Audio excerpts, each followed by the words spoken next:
అయ్యా జగన్మోహన్ రెడ్డి గారు, మీరు మద్యం గురించి మాట్లాడటానికి మీకు అర్హత ఉందా? ఆనాడు మీరు ఏం చెప్పారు?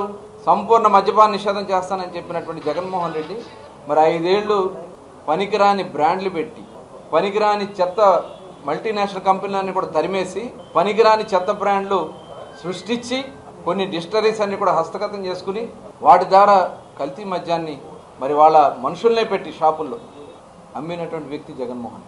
ఇవాళ వచ్చి ఈ ప్రభుత్వం ఎన్ఫోర్స్మెంట్ చేస్తూ, ఎక్కడికక్కడ కట్టడి చేస్తూ, ఎక్కడన్నా జరుగుతూ ఉంటే ప్రభుత్వం యాక్షన్ తీసుకుంటామంటే తప్పుడు ప్రచారం చేస్తున్నారు. అందుకనే ఈరోజు మేము ఏపీ ఎక్సైజ్ సురక్ష యాప్ తీసుకొచ్చాం. ఏపీ ఎక్సైజ్ సురక్ష యాప్ ద్వారా ప్రతి ఒక్కరూ కూడా, షాప్ యజమాని కూడా దాన్ని, ఎవరైతే లైసెన్స్ హోల్డర్ ఉంటాడో దాన్ని స్కాన్ చేసి ఇస్తాడు. కస్టమర్ కూడా స్కాన్ చేసి చూసుకోవచ్చు. ఆ యాప్ డౌన్లోడ్ చేసుకుని దాని ద్వారా అది ఎలాంటిది అనేది ఇవాళ అందరూ చేస్తూ ఉన్నారు. స్కాన్ చేసుకున్నారు. దగ్గర 1,50,000 మంది డౌన్లోడ్ చేసుకున్నారు. ఇంకా దీనికి ఎక్కువ ప్రచారం కూడా చేస్తూ ఉన్నారు. బెల్ట్ షాపులు అన్నీ కూడా 100% ఎవరన్నా బెల్ట్ షాప్ పెడితే పీడీ యాక్ట్ పెట్టి ఇమీడియట్గా అరెస్ట్ చేయడం జరుగుతుంది. షాప్తో కూడా లింక్ చేస్తాం. చాలా సీరియస్గా ప్రభుత్వం పనిచేస్తూ ఉంది.